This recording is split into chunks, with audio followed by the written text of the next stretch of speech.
Guys,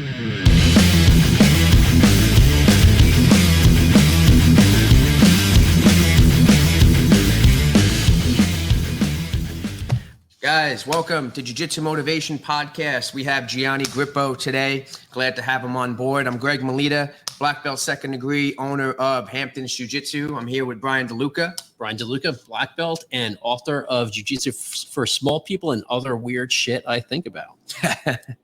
Cool. So we welcome Gianni on today, and Gianni's been out to Hampton's Jiu-Jitsu a bunch, and he was always a great guy out here, and I wanted to get him on the show. And Gianni, you got a lot of things going on. You got a couple of business ventures. You're active on the competition scene. So first off, let's just get a little background on yourself, how you started training, and let's go from there. Yeah. So for me, like I started doing stuff way back in the day when I was 4 years old. I'm 29 now, so I've spent a long time in the martial arts kind of world. It started with like karate, started with boxing. I did Muay Thai for a while, so it wasn't just jiu-jitsu that I was doing for a long period of time. I used to do some other things before that as well. But you know, I had parents who were like very motivated to have me try things, have me kind of experiment with different things and see what I would like.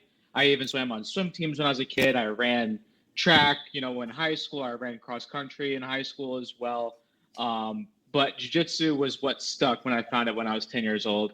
So they kind of just, my parents always kind of plugged me in things, kind of saw what I liked.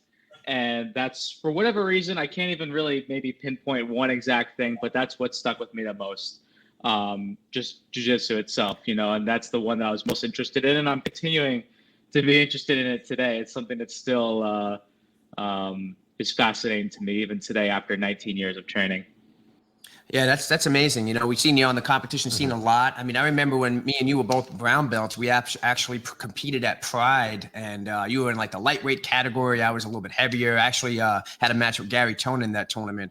It was like way before, if anybody was even a huge name in the sport. But coming through and seeing you guys, like, you know, with the Berimbolo back then was like a big change in everybody was doing Berimbolo and different techniques. What's it been like for you, like as your game has evolved, you know, over the years? Like, you know, you started competing up the colored belts, and then, you know, you notice a lot of guys doing X guard, and then getting into the bolo scene and everybody doing Berimbolos. What's your take on like now where you see jiu-jitsu going and your game evolving and how it's evolved? You know, you see it constantly evolving from here. Do you see people kind of going into different routes? What do you think? I mean, I see how it's changed, but you know what? There's always like certain trends. You can look at the early 2010s, or it's a lot of like Berimbolos and leg drags, and now that's such a common part of the game. Where now you go into 2020 and there's a lot of like, you know, leg lock submission attacks. That's become kind of like the main trend that people look at now, and it'll eventually gravitate towards something else. You know, like even for me. For me personally, like I used to have certain people that I would look at, I would watch, and I would try to take their game and make it into my own. Kind of like, you know, I look at the Mendes brothers, I look at Cobrinha, because those were guys that I used to watch, and they were in my division before I got to that category. So I always felt like I kind of had to try to have a game like that, or kind of like mimic a game like theirs. But once you become a black belt for a certain period of time, you kind of just learn to trust yourself. You learn to kind of develop things on your own. What works for you. I really don't follow the trends too much. I follow mostly just what works for me personally. So it's not just because leg locks are the trend doesn't mean I'm all of a sudden, you know, working leg locks all the time. You know, I definitely just kind of go with what I feel comfortable with, and try to adapt based on what I feel like I need personally, not just what's new and fresh out there, but what I feel like just works into my game well. So I don't really look at any particular person anymore. You know, I'm more just kind of like, you know, picking and choosing certain things that I find and looking to add into my game. But it's never because of like any trend that's out there. I kind of go with what I feel most comfortable with, really. So let's talk about leg locks, right? Became like this huge thing over the last. So over sudden now, you still need to know, okay, these are leg locks. These are what people are going to try to, right, pull on me, you know, during these tournaments. So I got to know how to defend them, right, or get out of them so I can play my game, right? And that sort of seems your game from what I've seen. Yeah, I feel really. It's funny actually. I remember I fought a couple of years ago at a Kasai event. I fought this kid John Calistine, and I was actually very nervous about that match because at Marcelo's we never trained leg locks. I never really went for them myself, and there weren't too many guys actually attacking them on me. So I kind of went into the match a little blind, which didn't help me in a sub only match. I didn't get the win in it, but I was actually pleasantly surprised with how I felt very comfortable defending the legs. Like there wasn't he went for them a fair amount, but there wasn't one single attempt in maybe 5 or 6 attempts that I really felt in danger. I feel like I always kind of knew how to position myself properly. I kind of knew where to keep myself out of danger. So I was like happy with how I defended it. And since then, I feel like I've gotten better at just simply like almost letting people put me into the spot. I'm able to find attacks off of it as well. So I don't know. I had a couple matches at Nogi Pans last month where guys were attacking my legs, and I almost use that to my advantage where I'm able to find the back off of it. I kind of look for openings off of the guy's leg attacks. I train the Miyaos every day, and they're attacking my legs every day. And, it's very hard to get on them because their guards are so hard to pass. But a lot of the times I am able to kind of like try to counter their leg lock attacks with like a pass attempt of my own or a back take attempt.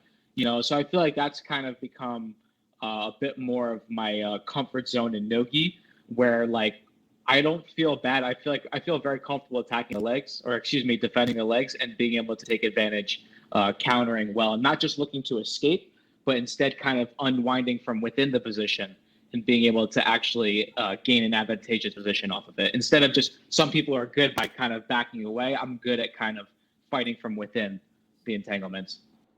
Yeah, I mean, you mentioned you're a Kasai champion, and that match with Calistine was amazing. But I think at that, to your point, and Marcelo in particular, Marcelo Garcia is a guy that his game, gi and no gi, are very, very similar, and they're equally effective to the point where, he's not relying on grips, you know what I mean? But he's also not lost when he's doing the gi. He's going to grab a collar if he sees it, but his no gi game is just stellar. It seems to me that, you embody that like Marcelo Garcia type of idea of like the games are really, really close and they work no matter what, if it's gi or no gi. So I think that's a really good point. Is that something Marcelo really instills in you guys on the mats, have an equal effectiveness in gi and no gi?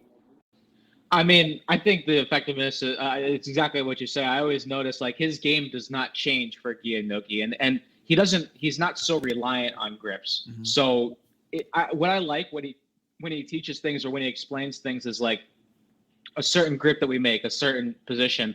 It's not necessarily about the grip itself that you have with the hand. It's more about the body placement while you have that grip. So it's more about using your body weight and and you have more control that way rather than just relying on a particular grip. I think my game is a little bit different from his. So I do have to change things a little bit, gi to no gi. It is like, say, for example, I'm more of a De La Riva guy. It is hard to play a De La Riva in no gi effectively. You have to rely on different kind of guards so then I kind of play more single EX and more reverse De La Riva and waiter. In no gi, whereas in the gi, I'll be more heavily reliant on like a De La Riva game. But his ideas kind of like translate over to me as well. I do know that like it's not so much about the grips that we want to rely on, but it's more about body weight and body positioning that's most important. So sometimes you have a certain control, but you can't make the grip exactly what you want. But as long as your arm or your body's in that right place, you could still have that same effective control from there, even if it's not the exact grip that you want. So he's not reliant on those kind of things I've always noticed. Right. So, you talked about gi and no gi, right? Isn't the goal to sort of excel at both? Because we see so many people focusing on one or the other and not really trying to excel at both, sort of, to be the best in both. Yeah. So I always did appreciate Marcelo's in that way. I remember when I was at Henzo's back in the day, and this was my own fault because they had gi and no gi classes regularly, but me as a competitor focused on IBJJF, I thought, okay, just to get better in the gi, which was my main focus, was just to train the gi all year round. And I basically never trained any no gi. About 11 months out of the year, I would do, only training in the gi. And then, there would be like no gi pans and no gi worlds, and I'd spend like a month or two in no gi, And I remember that was completely different when I went to Marcelo's. As soon as I got there, it didn't matter what tournament you're getting ready for. It was gi and no gi like equally throughout the entire week. And at first I didn't like that. I was like, what? This is dumb. I'm training for Gi Worlds and I'm training no gi right now. I wasn't into that. But he has an emphasis of like jiu-jitsu is jiu-jitsu, training is training, and there's things that can benefit you training gi into no gi and then vice versa as well. And like I just said, like the grips, you don't want to have to rely on them so much. So it's more about proper positioning and stuff like that. So I learned to kind of forget about that whole like, training in the gi for a gi tournament. It doesn't, of course you want to, but it doesn't really matter that much as much as you think. So I always like that kind of equally training both. First of all, you're always ready for anything that's going to be coming up. And secondly, it just, at the end of the day, it's just training. There's always ways to get better in both, regardless of what you're doing that day. Yeah. What do you prefer if you had your choice? What rule set would you like to compete in? I mean, I always love the Kasai events. To be honest, it's tough for me because I never came up as like a sub only guy. So I've always been a position and submission kind of person. So I've had a lot of good sub only matches, but sometimes I'm kind of on the wrong side of them because I'm the one that's looking to try to pass and get to a position first, while I fight a lot of guys who also just try to go for the footlocks. So sometimes it's me battling for a pass and then them battling for the foot, and I've come up short a couple times. So I need to find a better way to win those kind of matches. So I always felt like the Kasai with the points rule set has always been good for me. And to be honest, like I would love to be on like one of those Who's Number One events. I think they've been great. I love watching them. And also what I like about them is that they emphasize the position and the submission attempt as well, which I think is very important because now you watch those and they become real jiu-jitsu fights, I feel, where you see positional battle, which is exciting too. I don't think guys diving after each other's feet the whole time is always particularly exciting. Sometimes you have sub-only matches where guys will just try to hold on to a foot the whole time because like, this is how I'm going to win. But if you emphasize the position and the submission attempts, I think it becomes a more well-rounded match overall. Yeah, I think we just had Rich on the show, CEO of Kasai, last week. That's going to be coming out. And speaking of Kasai, like that was, at that time when it came out, it was the whole point was trying to get the IBJJF guys to fight the sub-only guys in a rule set that had points, but it also had heel hooks legal and reaping legal. You know what I mean? It was a point system people were used to. Now we're seeing these great shows like WNO where it's like the 15-minute only, sub-only. So you're kind of seeing everybody in different promotions experimenting with different rule sets. What do you expect like now? You're seeing the sub only in WNO. What do you think is going to happen from here with the rules, and what would you prefer happens with the rules? I don't know. I mean, I think people are always going to tinker with it a little bit, and at the end of the day, like I really don't think it's about the rule set. Mm-hmm. I really think it's about the competitor. I even listened to Joe Rogan's podcast with John Danaher, and it made total sense to me. It's something I kind of always felt, but obviously John has a really good way of articulating it better than I would, even in my own head. But he was saying that it's not like that we need to change the rules. It's that we need to change how the competitors approach these matches. Where I feel like any rule set, there's always a way that that competitors try to find the easiest or the path of least resistance to a win. In IBJJF, you see guys, try to maybe eke out that advantage and then hold from there. You see even in EBI, which was actually really great in the beginning, you started seeing guys be able to kind of survive until they can get to the overtime, and then they would just train back defense or submissions from the back. And I feel like that kind of so competitors would kind of work their way around it. They felt like they were the inferior person. They would just try to get through the 10 minutes and then force overtime. I feel like there's always a way to like work around rule sets. I haven't seen any way in which the competitors haven't somehow found a way to work around the rule set. So I think it basically comes down to changing the mindset of the competitor and being able to kind of think about forcing them to kind of think about fighting forward rather than fighting to get the bare minimum and just getting the win. I even liked what John said. He said, the greatest competitors out there that people are, know super well were back in the day, Roger Gracie, Marcelo Garcia, because they attacked the submission, but they didn't always win. But they're the most beloved jiu-jitsu competitors because they always went for the submission. and you admire that. So yeah, they had a couple of losses in their career, granted not many, but I think they're most beloved, not just for their wins and losses, but for how they fought as well. And now today it's more like Gordon, who's in that kind of spot. He wins a lot. But even if he's had some losses before, people still admire him because he's always attacking the submission. And if he's not getting a submission, he's not satisfied. So I think it's important for coaches to kind of try to breed guys with that kind of mindset where if they're not getting a submission, then it's not necessarily a success. And I even think about that when I'm training now, or when I'm going to have my own students someday. I'm like, what's the best way to train to where guys emphasize the submission? I've ran a lot of competition sessions, a lot of competition training since I was a brown belt at Henzo's. And sometimes I'd notice that I'd have sessions where it's like, okay, you're down by 1 point. Now we need to score the last 3 minutes, like kind of situational training. But then I'm like, all right, well, now I'm only training to score that one sweep and then hold. I'm doing what I don't want to be doing. Right. So you got to be like you're down by 50 points. You got to say you're down by 50. I need to get the submission. The submission. So if I want to emphasize my students or myself going after the submissions, how do I need to make training that way?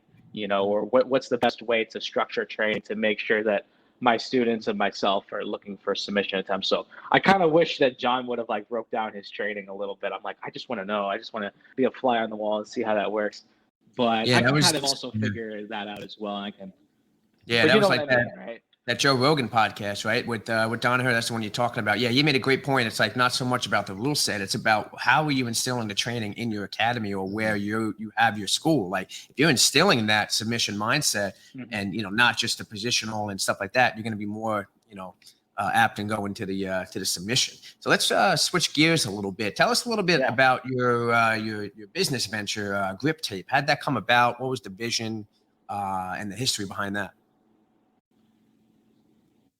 Yeah, so my roommate Eddie, he trains as well. He was a Division I wrestler, and we met through I go to a gym out here in Hoboken. Or even when I was at Marcelo's, I would still train at a gym in Hoboken because I've always lived in New Jersey. So there'd be some nights that I just didn't want to go back into the city at night. I would commute back and forth all the time.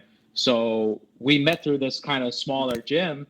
And eventually he needed a roommate. I'm like, I need to be closer to the city. He lived in Hoboken right by the water here. So that worked perfectly for me. And we always got along very well. I think he kind of knew who I was. And he's like, some type of business idea that we can do with this. Your name is Grippo. We were thinking about it. And, just through almost like our own personal need, we both, have mangled fingers. You see mine here, pretty jacked up. And instead of just getting and he never liked the CVS or Johnson & Johnson brand. He's like, we should do something with finger tape because it's something that's a need for both of us. And I think we can also reach out to a lot of people as well. So we thought of Grip Tape and went from there. And I remember he's more of the business side. For me, it kind of takes me some time for him to pull me into something because I'm just focused on training and competing and teaching and stuff like that. I wasn't really very open-minded, but he kind of kept saying let's do this. And eventually he got me in on it. So I credit him for kind of bugging me about it long enough, but I've really enjoyed doing it. I really enjoy seeing how it's grown over the last couple of years too. It was nice. I was just in San Diego last week, and whenever I travel, I always make sure I kind of give out samples to people. We're still in the process of making people aware, or at least that's what I thought. I mean, I went there and I was handing out samples oh yeah, I've had this tape before. I bought from you guys, or, I've heard about you guys before. So I'm happy. I see a lot of it's starting to grow and people are recognizing it more. We're selling it to gyms and stuff like that and starting to stock up from there. So I feel like word of mouth is kind of just spreading awareness. We're kind of getting towards the end of that stage and hopefully we can keep building up from there. Yeah, it's great. I mean, we had some at the academy here at Hampton Jiu-Jitsu. Everybody loves it. It's funny how, training 20 years and how many times on the mat are we taking, tape and then making it short and small so that it can fit around your fingers and figuring out different ways. And it just takes, an idea really. So it's really a high quality product and we suggest everybody check them out, follow their social media, Grip Tape. see what they have if you're an academy owner, to be able to get their tape at your academy. It's great stuff. We love it here. We love what you're doing, man. And when different fingers getting mangled up, you really. I think all of us are in the same situation, you know. Plus, you had the perfect last name for it. You know, I mean, yeah, I know. Well, it was actually kind of funny. I've had a few people. They're like, I gave a few samples out of the tournament recently, and they're like, "Oh, this is your company?" I'm like, "Dude, come on, it's got my name on it." You could have got away with calling it Grippo tape too, you know? Yeah, Grippo tape. well, I didn't want to do that because then I feel like it'd be too much myself. Yeah. I didn't want to put my, but it was kind of just like, you know, something different, you know. Yeah. So what do you got? What's on your calendar coming up? What can we look forward and seeing you out there next on? So I'm still figuring it out. For me, like, I've really enjoyed watching the sub-only scene grow. I've enjoyed watching the Nogi scene grow. So I really have I really want to do more events like that. I really want to do more like Nogi sub-only kind of events. You know, I won Nogi Pans last month, so I don't know. I feel like I'm trending more towards enjoying Nogi a bit. But at the same time, I'm always training both. I love the gi, so I'll continue to just jump in whatever comes up. You know, I'll probably be doing a few IBGF because it's just something I love to do. I love to be active. I'm focused more on doing the EUG event next month, in August, I believe. I'll be doing the 145 division. And then from there, like, there's Pans, there's Nogi Worlds, ADCC trials. So like I said, I want to do Nogi, but at the same time, you always find me at both anyway. So I don't know. I had a very good schedule a couple months ago, and then I hit the end of it, and now I'm trying to piece it together again.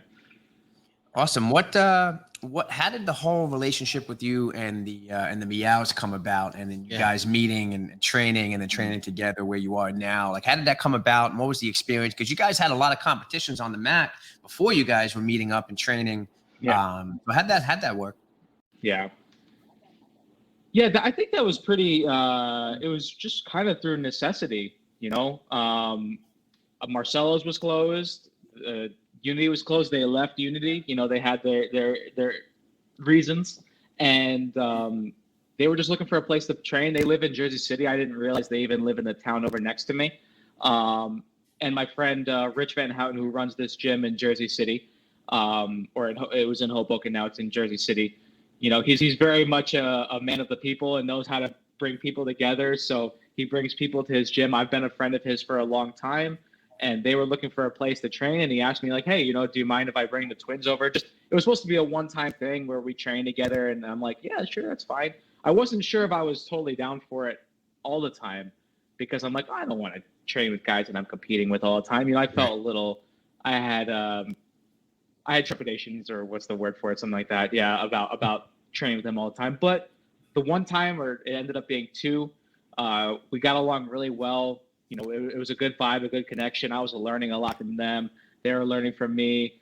They don't talk too much, but they were talking with me a lot. And we really opened up with each other and just kind of were bullshitting and having a good time. And I'm like, you know, let's just, you know, do this every day. Why don't we just do this every day? And it turned into like a once a day thing, to suddenly it turned into a twice a day thing. So now we call ourselves the quarantine.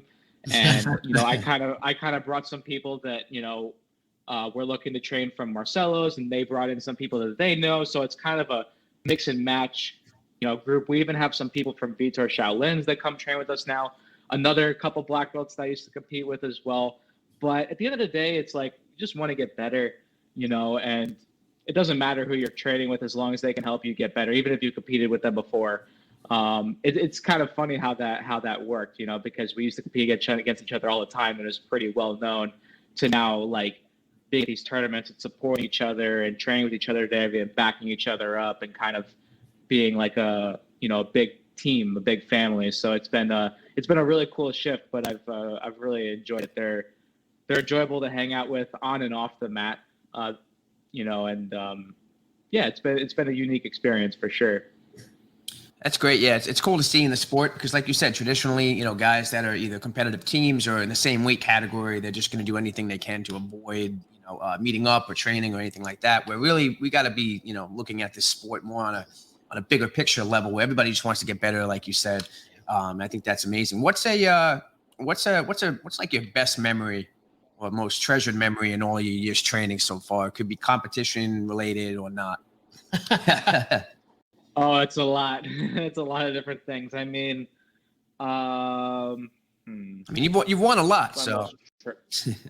I've won a lot. I didn't want to make it just about like what I've won, but it probably will end up being just that.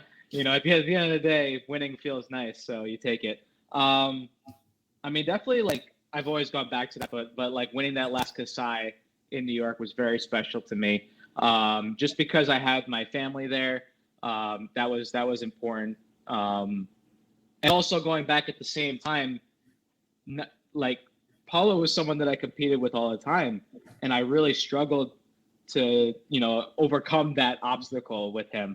And, you know, and my family always knew, because I was always like, man, it was never him individually, but it was just kind of like, it was kind of just like an obstacle that it was always kind of bothering me. Like, oh, Gianni can't beat the Miyaos, or Gianni has Paulo's got his number. And I never listened to it too much, but also it did bother me at the same time, you know, so to kind of like be able to kind of exercise some demons with my family there that know that I went through that as well, and to be able to kind of like break through and win on my own, that made it very special as well. And to have it in New York, a lot of my team there, it was at a place where I remember I used to go to this church, Hillsong Church, which me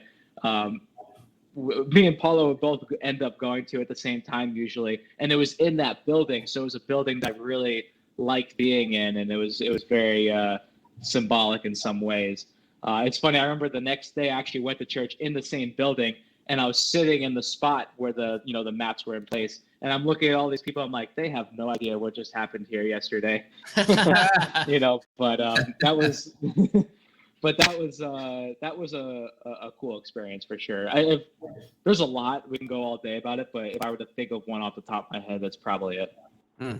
No, that's awesome. And then I remember a video that was circulating around years ago. Some like seminars, a Mendez Brothers seminar in like Staten Island, and I think you were there. I don't know if the Miyaos were there, but it was like a Mendez Brothers seminar. I thought it was them, but that was the first time when I saw like all of you guys in one shot. Like, you know, you went to the Mendez Brothers seminar, the Miyaos were there, and I'm like, wow, these guys like compete against each other, but here they are in one room.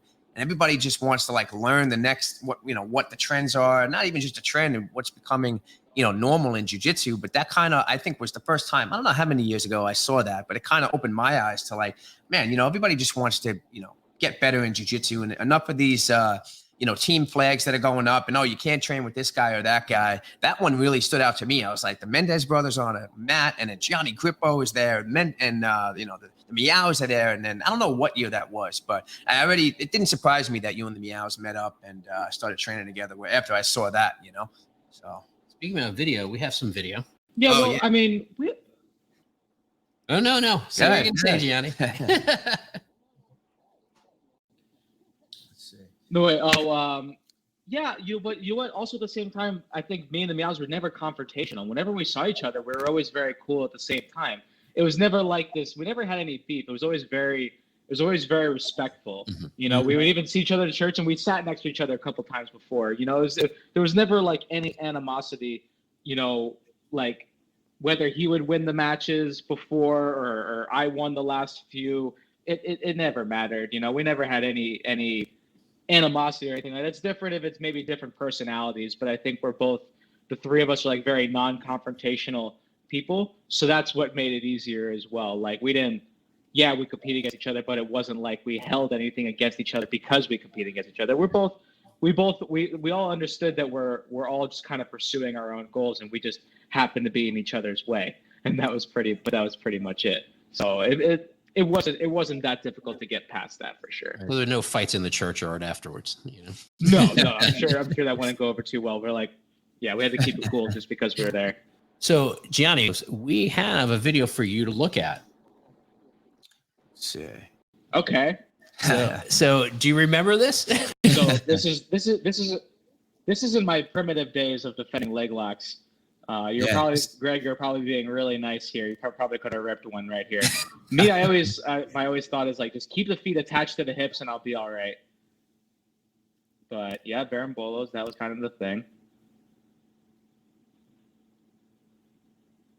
You know what? I always remember watching this clip. I've watched it before, and I'm like, I didn't finish anything. So I like very hard to establish a pass or a back or anything. Yeah, I like to usually turtle up when instead of just trying to play guard, but there's always a risk of the guillotine. But you escape out of a leg lock, turn it right into a berimbolo. Yeah, this was. See, when you're gonna come up onto your elbow in a second, I believe. I'm gonna look for yes, and then I find the Kimura trap from there. I love looking for those like from the half guard. But see, I use that to take the back, and I'm like, I remember just thinking, oh, I couldn't get anything out of that. Couldn't get the back or the arm. That was nice. That was really nice. Yeah, it was great having you out that day. You had taught the class, and then we had a roll. So this clip we had of us rolling, I wanted to bring up today. And yeah, I'd love to have you back out. Let's see if we can get you out this summer, man. Absolutely. Yeah, I would love to. I mean, look at I feel like I've been in this place for a long time, in this area, and now starting to branch out, going to different tournaments, going to different areas. So just looking to just get out of town whenever I can. Yeah, we had Rich Byrne on the show last week, and we had Mateus Lutes actually called into the show because we reviewed a role with him and Mateus, and it was hysterical. But Rich mentioned, and not a lot of people know this, but whenever we have guests out in the Hamptons, Rich usually likes to challenge them to paddleboarding. And I know you've done that a bunch of times. How'd that go with Rich? Yes. Pretty good. I think it was better than Mateus, right? I think I was pretty good. I think I was pretty good the first time. So, but there's two sides to it, though. There's the first time I went with him, he kind of like hustled me a little bit, made me think I was good. He took me to a lake, so it was like very still water, and I was just cruising. I'm like, oh, this is easy. This is no problem, And then the next time I came out, I think it was on the trip where we trained later that day, or maybe it was just the training was so hard that day that I just couldn't even stand on the board. But he took me into the ocean the second time around. And that was just completely different. I was just like, he had to come back after me because I was just like, I couldn't even stand on the board, So I think I'm pretty good when it's pretty still, but like the ocean's a different animal when it comes to that. So he kind of schooled me on that part. Yeah, I think we should have a paddleboard tournament for all the people that Rich takes out paddleboarding. See who does the best out of all the. No, I'm not gonna. I do think I would be pretty good at that. I think so too. Between from what I know, it's like me, Mateus, Paulo's gone. Paulo was sitting on his board after a while, way behind us. He was just chilling. He was zenning out. I was trying to race everyone, but So I think I was all right with that. Was there anyone else that Rich is any big names that he had? Yeah. It's gonna be a battle of the three right now. Yeah, I think it would probably be the battle of the three. There may even be some more. We gotta check. Yeah, we got to check with Rich. It's like in his little secret memory. We gotta see the list. Yeah. So Gianni, give us some shout outs of sponsors, the Grip Tape. Where can everybody find more info about you, your social media, everything like that? Yeah, just social media is my name at Gianni Grippo, 2 N's and 2 P's. You guys can find me there. You can DM me there. That's probably the best way to get in contact with me. Or you can follow my Instagram at GripTape, GRIPP tape. Yeah, I don't know.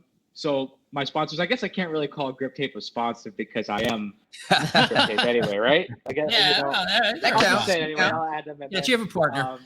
Yeah. But yeah. I don't know. Go follow them. Not too many plugs, but mainly go follow them. Don't follow me. Don't worry about me. Well, Gianni, thank you so much for your time today, man. It was a pleasure talking to you. Yeah, thank you guys for having me. I appreciate it. Hope we can all just hang out there soon enough. Yeah, maybe next one we'll do it in person out here. And so, guys, appreciate you coming on, Gianni, and we'll be in touch, guys. Make sure you look out for Gianni in future events, and I hope to see you on a WNO show. Yeah, let's do it. Tell them Hollywood, Mike Flo, whatever his name is, Hywell. Let's do it. Awesome. All right, thanks a lot, guys. Appreciate it.